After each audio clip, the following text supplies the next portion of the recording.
Amém. Livro do profeta Daniel, no capítulo 12. Nesse tempo se levantará Miguel, o grande príncipe, o defensor dos filhos do teu povo. E haverá tempo de angústia, qual nunca houve, desde que houve nação até aquele tempo. Mas naquele tempo será salvo o teu povo, todo aquele que for achado inscrito no livro.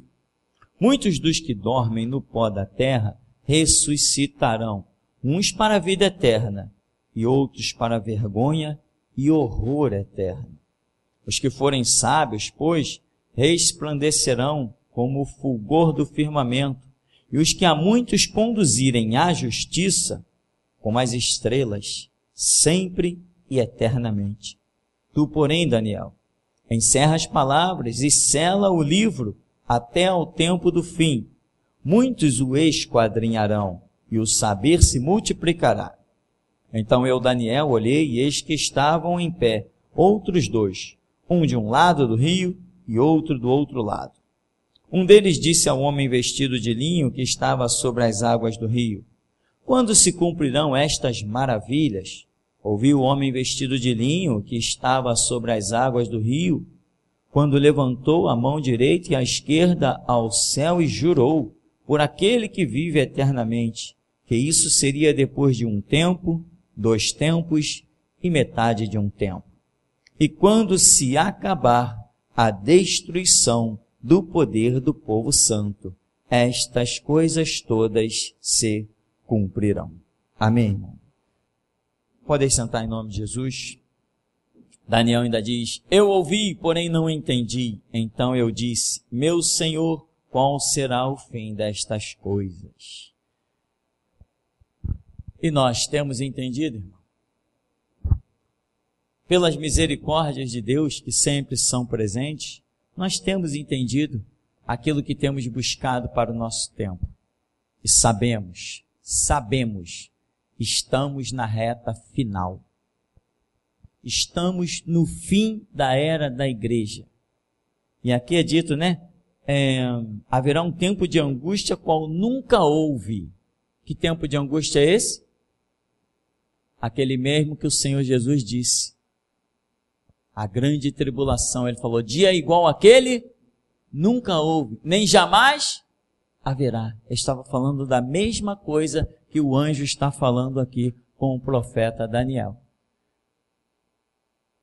Esse tempo é exatamente o tempo que nós estamos cumprindo hoje, em que nós afirmamos que o Senhor Jesus pisará no Monte das Oliveiras neste século, no século 21. Particularmente, eu creio ali em volta de 2070. Diante de tantas coisas que o Senhor tem falado conosco, eu poderia até dizer, será em 2070. Mas para não assustar muito, a gente vai falando aos poucos, vai compondo uma canção, vai lançando um estudo e vai deixando cada um entender e caminhar à medida da sua própria fé. Mas eu acredito piamente que não passa de 2070 e Jesus Cristo pisará no Monte das Oliveiras. E aqui vai falando tanta coisa daquilo que nós já temos estudado com a graça e a misericórdia de Deus, e diz assim, aquele tempo será salvo o teu povo, mas, todo aquele que for achado escrito no livro. Isso aqui, teu povo, o povo de Daniel, está se referindo aos judeus, aos israelitas. Ao contrário do que dizem os pastores por aí, ou alguns cristãos, no bom sentido, ignorantes, Israel não será salvo. Quem será salvo? Todo aquele que for achado inscrito. Os gentios não serão salvos. Quem será salvo? Todo aquele que for achado inscrito no livro de Deus. E para ter o seu nome assentado naquele livro, irmão, acredita, não é pulando no carnaval, não é pegando onda no Havaí, não é. A coisa é muito séria. Olhar para uma pessoa crucificada, inocente, e não considerar o valor daquilo, olhar para Deus, mandar o seu Filho ao mundo, para passar por tudo que nós já sabemos e não valorizar isso devidamente, irmão, é jogar a salvação fora, é jogar uma eternidade fora. Irmão, o que eu quero perguntar nessa noite é: por que algumas pessoas começam a sua caminhada e arranjam as suas alavancas para se atravancarem e não seguem adiante? Eu não consigo entender, até hoje eu não consegui entender por que uma pessoa se desvia depois de conhecer o Evangelho. A menos que eu diga assim, não, essa pessoa esteve na igreja, mas não conheceu o Evangelho. Aí tá, tudo bem, se desviou, mas sequer conheceu.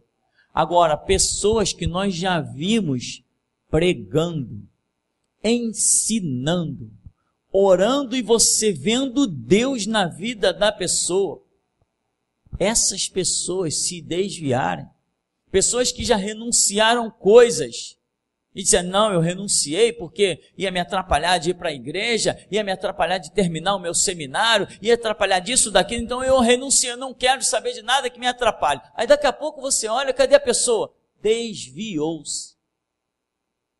Isso eu não consigo entender. Será que Judas conhecia Jesus? Quando Jesus falou assim, olha, eu via Satanás como um raio cair do céu. Quando aquela multidão, os discípulos voltaram e disseram, Senhor, em teu nome até os demônios se nos sujeitam. Olha, Jesus enviou os seus apóstolos. E eles voltaram extasiados, contando maravilhas. E Jesus diz, a maravilha foi realmente grande, porque eu vi Satanás como um raio cair destronado do céu. Realmente o Pai operou pela vida de vocês maravilhas. Judas estava no meio daqueles apóstolos? Estava no meio daqueles discípulos? Judas também contemplou, ou estava presente, ou teve a notícia de que Lázaro saiu para fora depois de 4 dias? Judas estava no meio quando Jesus tocou o caixão do filho da viúva de Naim? Como é que pessoas que conhecem a grandeza desse Deus conseguem forças, ou fraqueza, não sei, para dar as costas para Jesus Cristo? Pessoas não conseguem olhar para o futuro, mesmo tendo o Espírito Santo agindo nas suas vidas, não conseguem enxergar o futuro. E nem ouse você, meu irmão, pensar, mas pastor, ninguém sabe do futuro. Eu sei do futuro. E se eu sei, você também sabe. O Espírito da revelação da glória de Deus está sobre nós. E a Escritura diz que não há Deus como o Senhor, que desde o princípio anuncia o fim. Se ele anuncia o fim, eu leio isso aqui, eu sei o fim, ou não sei? O que é um profeta? Um profeta não é o que fala do futuro? O que somos nós, afinal de contas? Profetas do Senhor? Somos nós que profetizamos, somos nós que falamos do século vindouro, somos nós que falamos de uma condenação no inferno, uma salvação no reino de Deus, somos nós falamos do futuro. Ou por acaso algum de nós está aqui para falar do presente ou do passado? As coisas, as palavras que nós transmitimos nessa terra, elas têm peso de eternidade. Nós falamos das coisas vindouras, anunciamos as virtudes do século vindouro. É isso que acontece conosco. Então, eu sei o futuro. Afinal de contas, não temos ensinado que haverá um governo de 7 anos do anticristo? Não temos ensinado que a igreja será arrebatada? Não temos ensinado que haverá um massacre contra os cristãos, que os estados não resistirão à sabedoria que vai estar sobre os cristãos da última era? Ali no momento do arrebatamento, quando já o anticristo estiver no poder, aquela turminha chamada o grito da meia-noite vai gritar tão estridente que vai estontear a humanidade. E aí essa palavra vai se cumprir quando diz assim, e quando se acabar a destruição do poder do povo santo, estas coisas se cumprirão. O anjo vem falando com Daniel, Daniel, é isso, ó, o teu povo é isso, o teu povo aquilo, sobre o teu povo, e Miguel peleja o teu povo, o teu povo, o teu povo. Aí, Senhor, quando vai se dar isso? Aí ele recebe a notícia, isso vai se dar quando acabar de destruir, não o poder do teu povo, o poder do povo santo. Quando o meu e o seu sangue manchar todos os solos das nações. Quando eles nos pisarem, nos massacrarem, nos decapitarem. Aí se ouvirá o brado dos anjos, Maranata, é agora. Aí a humanidade vai tremer, porque o monte vai se fender. E quando eles ainda estiverem com a nossa cabeça na mão, a gente já está descendo no Monte das Oliveiras. Quando acabar a destruição do poder do povo santo, esse povo santo somos nós, igreja do Deus vivo. Somos nós, exclusivamente nós. Os judeus não são chamados em nenhuma parte da Escritura de povo santo. O povo santo é a igreja do Deus vivo. Os gentios que ele comprou com seu sangue, com a sua grande obra. Então, irmão, como algumas pessoas adquirem conhecimento, contemplam maravilhas, veem o valor da sua vida e ainda assim perdem essa estrada do futuro.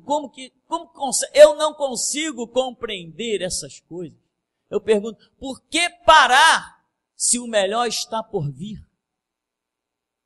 Por que parar, meu irmão, se o melhor está por vir?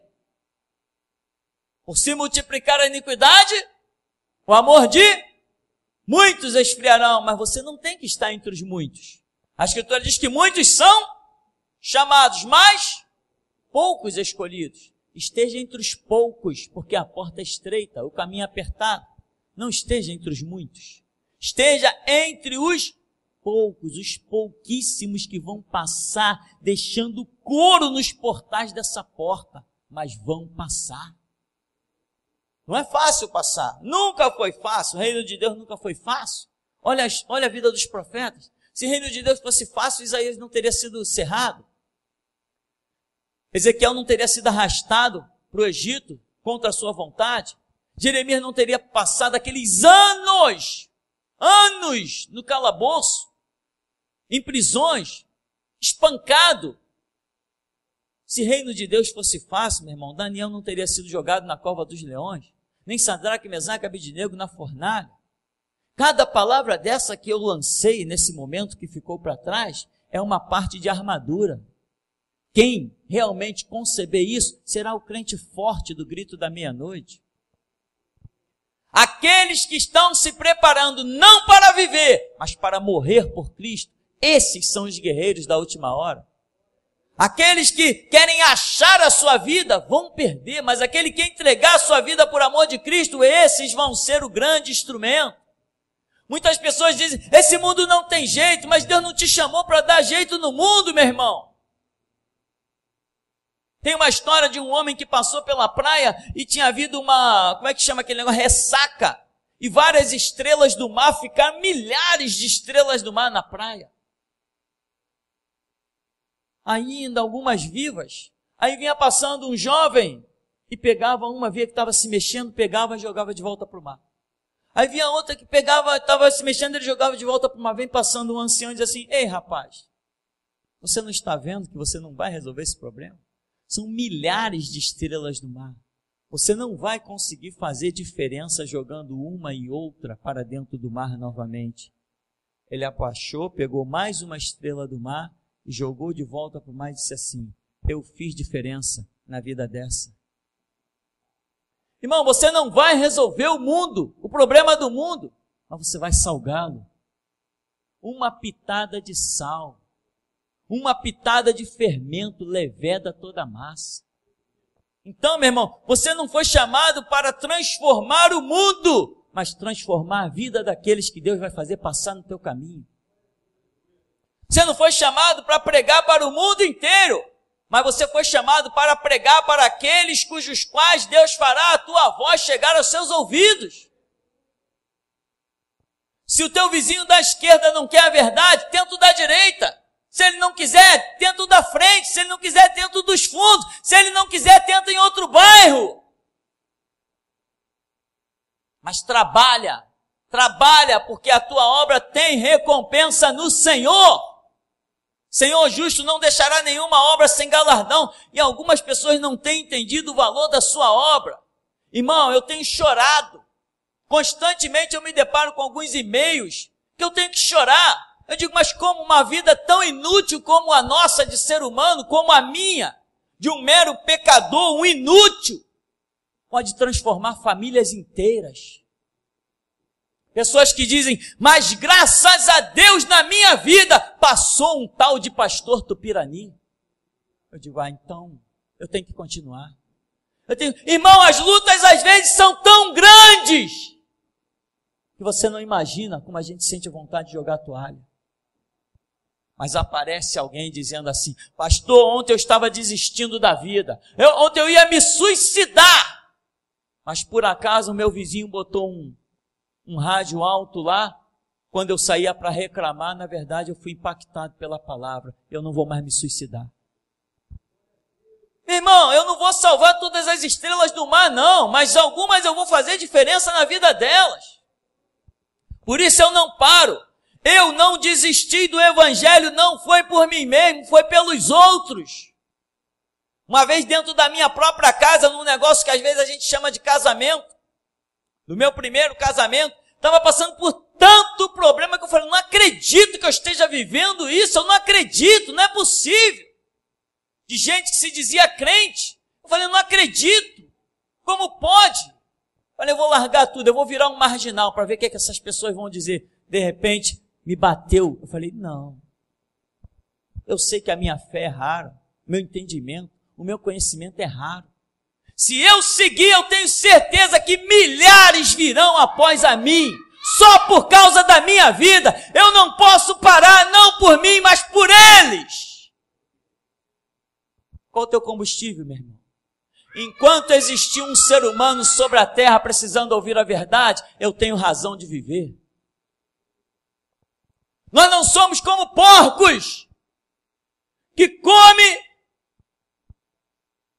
carrega peso nas costas com as suas cargas trabalhistas, ou como o boi e a mula, e depois vai dormir. Acorda no outro dia, come um capinzinho, carrega peso nas costas e vai dormir. E tem muito crente vivendo assim, como porco, como mula, como cavalo. Não está entendendo o valor da sua vida. Não está entendendo que um dia no céu o teu nome terá que ser chamado para receber galardões, até mesmo para ouvir a palavra inicial que diz, vinde bendito de meu Pai possuir por herança o reino. Isso antecede a galardões, e nem isso muitas pessoas não ouvirão, depois de ter ouvido uma pregação como essa de hoje, não ouvirão,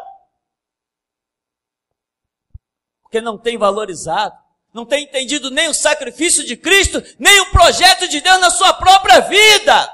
Mas como que eu vou entender o projeto de Deus na minha vida? Se as minhas horas não são de oração, não são de estudo, se isso não faz parte da minha rotina.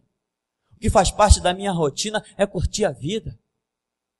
Muitos que têm dinheiro têm para a própria destruição. Se fosse um pobre coitado, dependendo de um prato de comida, sentaria e atentaria para a palavra todos os dias, mas porque tem dinheiro para jogar fora, fica vivendo de orgias. Ah, pastor, não saio com nenhuma prostituta. Existem muitos tipos de orgia. Qualquer coisa que te faz desprezar a grandeza e a santidade de Deus, pode chamar de orgia. Qualquer coisa. O valor, meu irmão, das coisas de Deus, você tem que olhar para o futuro. Se você não crê no futuro, acabou, segue seu caminho, vai para casa. Mas se você crê no futuro que a Bíblia diz, esse futuro que a Bíblia diz, se você crê nisso que a Bíblia diz, você tem que entender que daqui a 30 anos, muitos dos que aqui estão não estarão mais. Terão partido para a eternidade. Daqui a 40 anos, muitos não estarão. Irmão, daqui a 50 anos, somente os que hoje são crianças estarão aqui. Nenhum de nós adultos talvez esteja mais aqui.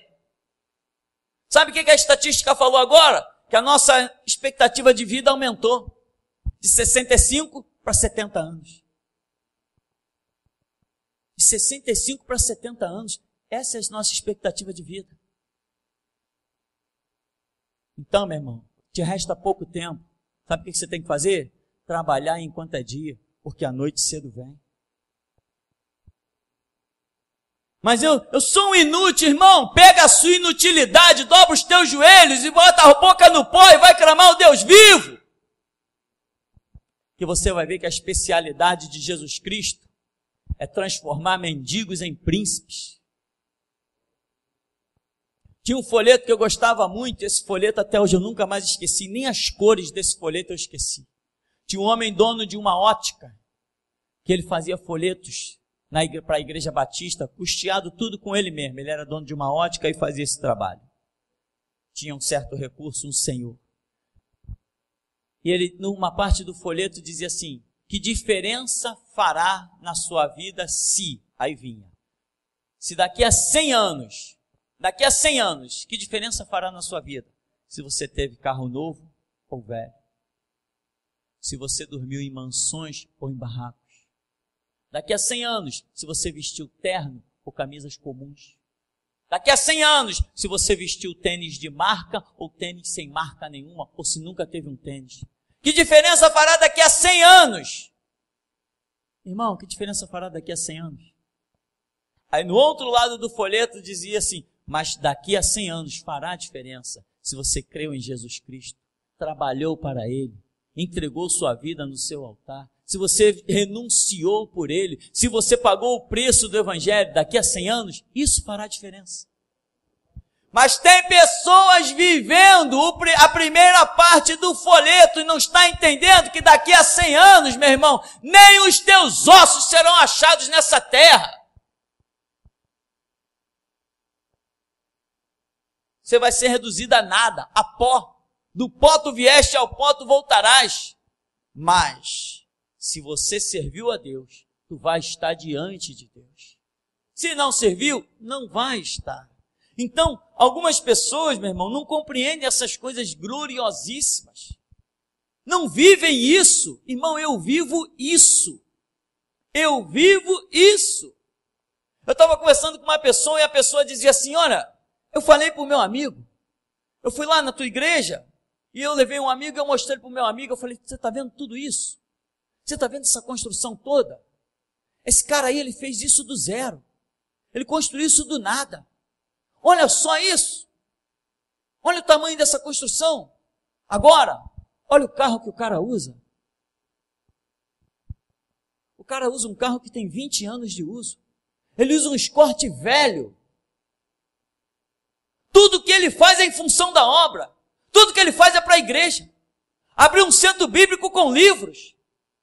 Tudo que ele faz é melhoria na igreja, é conforto para o povo, é ventilador. Mas olha o carro que esse cara usa. Ele usa um Escort velho. E a pessoa disse assim: se existem homens de Deus na terra, nós estamos diante de um. Irmão, qual o seu objetivo? Quais os seus projetos? Quais os seus projetos? Eu tenho orado para Deus me dar um carro novo. Eu quero. Não por ser um carro novo. Meu carro não tem ar-condicionado. Você sabe o que é andar num carro sem ar-condicionado. Meu carro não tem direção hidráulica. Você sabe o que é um carro sem direção hidráulica. O meu carro não tem freio ABS. Você sabe o que é um carro sem freio ABS. Você sabe. Eu oro. Na hora que Deus me abrir a porta, Ele põe o carro aí na porta e acabou a história. E ponto final. Mas eu não vivo em função disto. A minha alegria é esperar cada semana o dia e a hora do culto. Parece que um fogo me inflama. E eu anseio subir nesse púlpito tremendo, apavorado, mas quero subir. Eu subo nesse púlpito, meu irmão, desesperado. Antes de eu chegar nesse púlpito, me dá tontura, me dá dor de barriga, me dá desinteria. Eu fico louco, mas eu quero subir, porque aqui eu sinto que há um Deus vivo. Eu tenho projetos, e o meu projeto é viver e morrer por Jesus Cristo. Então, meu irmão, veja bem. Quando você olhar para a sua vida, pensa no seu projeto, pensa nos seus anseios, pensa na sua vontade, pensa no que você quer concluir, mas jamais pensa em parar. Jamais pensa em parar. Muitas pessoas aqui, meu irmão, já teriam desistido. Muitas pessoas que chegaram aqui nesse ministério, chegaram e disseram: pastor, eu já tinha desistido. Eu não ia mais em igreja, já tinha 1 ano, 2 anos que eu não frequentava igreja. Mas alguém me deu lá um CD, eu joguei o CD lá pro canto. 2 semanas depois eu acabei pegando o CD e disse: eu vou assistir isso aqui. Deve ser mais um pedindo dinheiro. E a pessoa ouviu e a sua vida mudou. E hoje ela se encontra sentada em nosso meio. Isso não tem valor? Aqui diz, olha: muitos dos que dormem no pó da terra ressuscitarão, uns para a vida eterna e outros para a vergonha e horror eterno. Os que forem sábios, pois, resplandecerão como o fulgor do firmamento, e os que a muitos conduzirem à justiça, como as estrelas sempre e eternamente. Meu irmão, muita gente aqui já não queria mais sentido nenhum na vida. Tinha muita gente aqui que já não estava nem mais acreditando se Deus é verdadeiro ou falso. Já estavam confusos. Mas foi uma pregação, foi um CD de um tal pastor Tupirani que acordou a pessoa.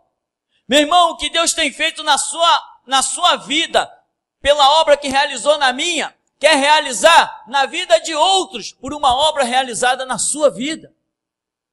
Você não pode parar, você tem que seguir, você tem que progredir, você tem que prosperar, você tem que pagar o preço, você tem que renunciar. E não dê ouvidos a doutrinas de demônio. Siga o Evangelho de nosso Senhor e Salvador Jesus Cristo. Lá no céu, meu irmão, vai haver uma surpresa incalculável. Lá no céu vai haver uma surpresa tremenda. E para alguns, apesar do gozo da salvação, vai existir uma certa decepção. Porque tem pessoas que caminharam ao ponto de alcançar uma salvação, mas não caminharam ao ponto de serem um instrumento nas mãos de Deus. Irmão, você tem que ser um instrumento nas mãos de Deus. Você não pode ficar no perigo da linha da salvação. Você tem que ultrapassar isso e muito. Eu sempre disse, é fácil alcançar a salvação. Difícil alcançar um ministério. Salvação é fácil. Senhor, tu és rei. Lembra-te de mim quando entrares no teu reino. Hoje mesmo tu estarás comigo no paraíso. Mas e o ministério? Quando o Senhor Jesus estava no Getsêmani, ele chega e diz assim, é chegado que me trai. Daqui a pouco vem aquela turma, Jesus chega próximo de Judas e diz assim, amigo, a que tu vieste? Sabe o que eu entendo nessa pergunta, irmão? Amigo, o que você está fazendo da tua vida? Você está se destruindo, cara. Você está ignorando tudo que você já ouviu, tudo que você viu, tudo que eu ensinei, os sinais, os prodígios, a palavra. Amigo, a que você vieste? Amigo, você não sabe o que eu reservei na eternidade para você. Por que você, amigo, a que tu vieste? Ou seja, o que você veio buscar? Se tudo já estava proposto no teu caminho, por que você se desviou para esse daqui? A que tu vieste? E beijou Jesus. E ele diz, com um beijo tu traz o filho do homem? E Judas achando que estava fazendo tudo às escondidas, tramando tudo quietinho ali. Olha, aquele que eu beijar é esse. Aí vocês vão e prendam ele. Quando ele dá um beijo em Jesus, ele diz assim, mas com um beijo tu me trai? Sabe o que foi essa expressão, meu irmão? Mais uma misericórdia sobre a vida de Judas. Jesus está dizendo, eu sei de tudo, é com um beijo que você está me traindo. Você não está seguindo um homem, você está seguindo o Filho de Deus. Olha a besteira que você está fazendo. Amém, meu irmão? Outra coisa, irmão. Muitas pessoas tem fome e sede de justiça, como diz lá, né? Bem-aventurado que tem fome e sede de justiça. Muita gente tem essa fome e sede de justiça, mas não entende que o Evangelho é um único recrutamento no qual você tem 100% de chance de sair vencedor. Muita gente não entende isso, né? Deus quer usar a tua vida, seja na música, seja com instrumento, as composições. Deus quer usar a tua vida através da internet, te dando uma série de conhecimentos, mas desde que a base da sua vida ou a sua coroação seja o Evangelho de Jesus Cristo. E muita gente está por aí querendo levar as coisas na força do braço, no braço da carne, na sua própria sabedoria, mas aquilo que nos dará a vitória, irmão, é o Evangelho de Jesus Cristo. É Deus que tem as armas para você trabalhar e realizar as grandes obras. Se você tem fome e sede de justiça, a Escritura diz que tu serás farto. Tu serás farto. Se tu serás farto, quem promete isso? É aquele que pode prometer, que vela sobre a sua palavra. Então, meu irmão, a que tu vieste? Qual o projeto da sua vida? Por que você pensa em parar? Por que o desânimo bate em você? Por que o cansaço te assombra? Por que essas coisas te rodeiam? Chega-se um nível nas nossas vidas, chega-se um momento que nós temos uma postura em que ela tem que ser irredutível. E aos que têm ouvido nesse ministério, os que têm caminhado, os que têm estudado, os que têm orado, esse momento já passou, meu irmão. Não há mais tempo para cochear em dois pensamentos. Se Baal é Deus, segui. Se o Senhor é Deus, segui. Mas diz o profeta, eu e a minha casa serviremos ao Senhor. Determinação profunda. Não há mais nada que mudar. Então, meu irmão, para nós concluirmos, diz o texto, verso 2, muitos dos que dormem no pó da terra, o que vai acontecer? Ressuscitarão. Uns para o quê? Para a vida eterna. Mas outros para vergonha e horror eterno. Vergonha e horror eterno. Veja bem que é eterno. Vida eterna, vergonha e horror eterno. O que é alguém viver uma vergonha e um horror eterno? O que o anjo estava dizendo a Daniel quando ele usou a expressão horror eterno? Já passar por uma vergonha eterna, ou seja, algo que não cessa nunca, já é horripilante. Ainda diz assim, horror eterno, significa que a pessoa vai estar numa situação que nenhum ser humano estaria suportando por alguns minutos. Um horror. Não suportaria alguns minutos, mas vai ter que suportar eternamente. Então, a primeira parte que diz, os que dormem no pó da terra ressuscitarão para vida eterna. Aí diz, os que a muitos ensinam a justiça resplandecerão como as estrelas, sempre e eternamente. Irmão, não é o que você quer, não? Mas esse é o teu querer. Se você crê, se tu creres, tu verás a glória de Deus. Então veja, irmão, se nós não crermos, não adianta brincarmos de igreja. Mas se crermos, temos que reunir as forças, temos que ir adiante, temos que vencer todas as barreiras. Se nós cremos, nós temos que vencer, nós temos que não nos dar por cansaço. Se nós cremos, nós temos que saltar as muralhas, nós temos que vencer os adversários. Na oração, no clamor, no braço, seja como for, como servos do Deus vivo, como homens que somos, temos que vencer tudo que vier pela frente, mas não abrirmos mão do prumo da palavra, daquilo que está proposto para nós. Há um céu nos aguardando.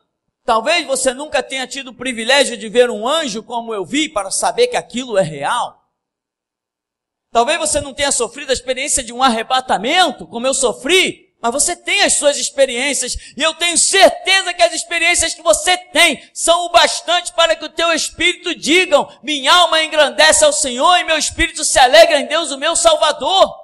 Você tem as suas experiências, eu tenho as minhas. E cada experiência que Deus nos dá é o suficiente para não pararmos. Mas tem pessoas que têm negado tudo, até as suas próprias experiências, ignorado as suas próprias visões, ignorado os seus próprios sonhos. Não estão encontrando força de seguir adiante, como tem que se seguir, e vão lá na frente naufragar, e não vão ouvir: vinde benditos de meu Pai. Vão ouvir: apartai-vos de mim, vós que praticais a iniquidade. Amém, meu irmão? Encerramos então dizendo: muitos dos que dormem no pó da terra ressuscitarão, uns para a vida eterna e outros para a vergonha e horror eterno. Os que forem sábios, pois, os que forem o quê? Sábios, pois, resplandecerão como o fulgor do firmamento, e os que a muitos conduzirem à justiça, como as estrelas, sempre e eternamente. Tu, porém, Daniel, encerra as palavras e sela o livro, até ao tempo do fim, muitos o esquadrinharão. Você tem feito isso? E o saber se multiplicará. Amém, irmão? Essa é a nossa postura. Esquadrinhar, multiplicar o saber e declarar: Maranata, ora vem, Senhor Jesus. Até aqui nos tem ajudado, Senhor.